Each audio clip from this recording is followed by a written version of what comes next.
existe des endroits sur Terre que l'on ne devait jamais construire, des lieux qui ne devraient même pas exister. Pas à cause de ce qu'ils sont aujourd'hui, mais à cause de ce qu'ils ont été. Au cœur des steppes du Kazakhstan, loin des grandes villes, loin des regards, se trouve un territoire immense, marqué à jamais par l'histoire humaine. Ce lieu porte un nom, Semipalatinsk. Mais pour ceux qui le connaissent vraiment, c'est simplement la zone de tir.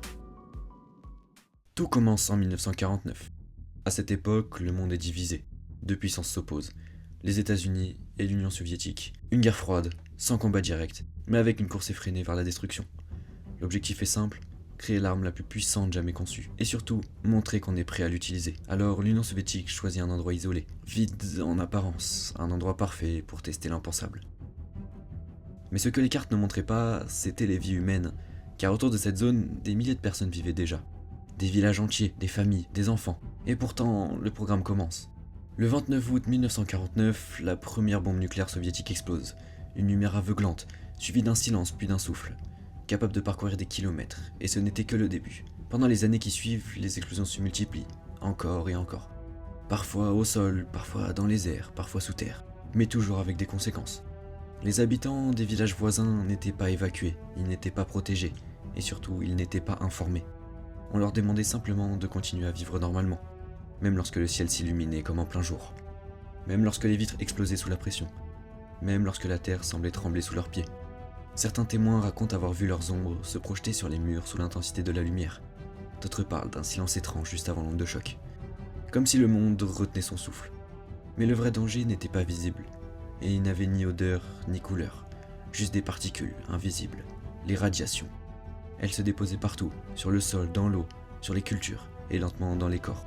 Les années passent et les effets apparaissent, d'abord des maladies inexpliquées, puis des cancers de plus en plus fréquents, de plus en plus jeunes, des enfants nés avec de graves malformations. Mais à l'époque, personne ne parle. Le programme est classé secret, les médecins n'ont pas le droit d'expliquer.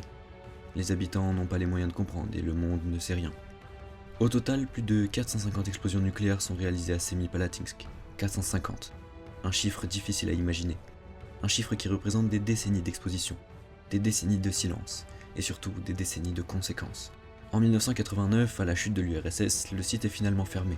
Mais c'était déjà trop tard, les dégâts sont là, profondément ancrés dans la terre et dans les générations. Aujourd'hui, la zone de tir existe toujours. Elle n'est plus active, mais elle n'est pas sûre pour autant. Certaines zones restent fortement contaminées.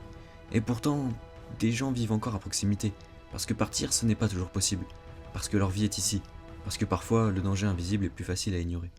Semipalatinsk n'est pas seulement un ancien site militaire, c'est un rappel de ce que l'humanité est capable de faire, quand la peur et le pouvoir prennent le dessus.